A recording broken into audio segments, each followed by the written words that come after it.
स्मृति जी, महिला आरक्षण की अगर बात करें, जी। क्या लगा आपको कि महिला आरक्षण भी गेम चेंजर रहा जो इस बार इन 3 हिंदी पट्टी के राज्यों की अगर मैं खास तौर पर बात मुझे करूं? लगता है कि अगर आप भारत की राजनीति और उसमें जो संवाद है उसको देखें, मेरे लिए तो ये सुखद अनुभव था कि जब मैं इस बिल पर बोली संसद में, जी तब मैं इतिहास का एक पृष्ठ संसद के सम्मुख प्रस्तुत कर पाए।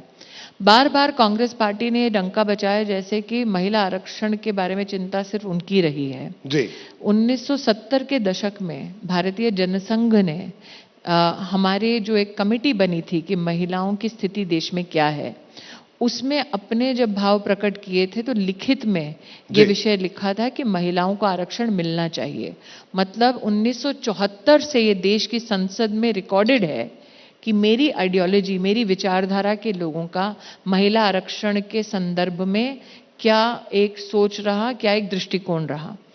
दूसरा, कांग्रेस पार्टी के पास 10 साल सत्ता थी। जी कांग्रेस पार्टी को विपक्ष में रहने के बावजूद भारतीय जनता पार्टी ने राज्यसभा में बिल पारित करने में मदद की, इस अपेक्षा के साथ कि उनके पास लोकसभा में पूर्ण बहुमत थी और वो लोकसभा में बिल को पारित कर सकते थे।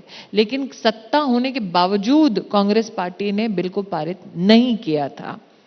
मेरे लिए और भी गर्व की अनुभूति तब हुई जब नई जो बिल्डिंग, संसद की जो भवन बना, उसमें पहला जो विषय था वो नरेंद्र मोदी जी ने 33% आरक्षण का लिया। मतलब गृह प्रवेश की जब विधि होती है तो लक्ष्मी की या फिर सरस्वती का या माँ आदिशक्ति का उल्लेख या उनकी आराधना होती है, तो वाकई में उसका एक लेजिस्लेटिव स्वरूप हमें देखने को मिला। जहां तक इसका इम्पैक्ट राजनीति या फिर इलेक्शन रिजल्ट की आप बात करते हैं, तो क्या हम ये मानकर चलें कि 10 साल के अंतराल में नरेंद्र भाई ने महिलाओं के लिए जो काम किए वो अछूते रह गए इस रिजल्ट से? बिल्कुल नहीं। हमारे देश की राजनीति में पहली बार किसी प्रधानमंत्री ने लाल किले की प्राचीर से कहा कि हमें अगर महिला का सम्मान करना है तो आओ उनके लिए एक टॉयलेट बनाएं। पुरुषों के लिए शायद समझना थोड़ा सा कठिन होगा, शहरी इलाके में लड़कियों के लिए समझना शायद कठिन होगा।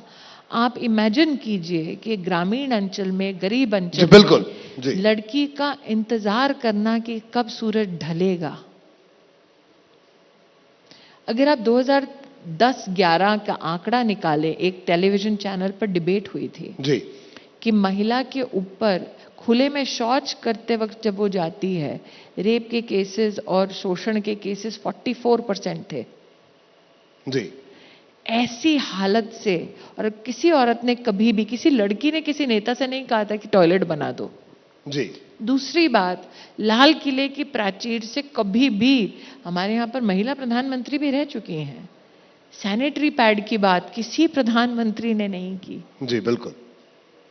और किसी प्रधानमंत्री ने कभी भी इस बात की चिंता नहीं की कि क्या गरीब औरत का बैंक का खाता खुला है कि नहीं खुला। ये मानकर चलते थे लोग कि घर में पुरुष है तो ज्यादा से ज्यादा पुरुष का एक खाता होगा, जो भी बही खाते का काम है, बैंकिंग का काम है, वो उसके माध्यम से हो जाएगा। 24 करोड़ गरीब औरतों के लिए पहली बार जीवन में बैंक का खाता खुलना, और वो बैंक के धक्के नहीं खा रही, बैंक चल के घर आ रहा है उनका खाता खुलवाने। जब नरेंद्र मोदी ने इतनी छोटी छोटी चीजों में महिलाओं की और विशेषतः गरीब महिलाओं की चिंता की, तो आपको क्या लगता है महिलाएं मोदी का साथ नहीं देंगी? जैसे ही घड़ी का काटा दोपहर 2:30 पे आए, बबीता जी का दिल सास बहू साजिश के लिए मचल जाए। और ये है इनकी बहू, पूरे दिन ऑफिस की टेंशन हो जाए गॉन जब ये करें अपना फेवरेट शो फ्री टाइम पे ऑन। इनकी तरह आप भी देखें अपना फेवरेट शो अपने टाइम पर और डाउनलोड कीजिए एबीपी लाइव ऐप अपने स्मार्ट टीवी पर।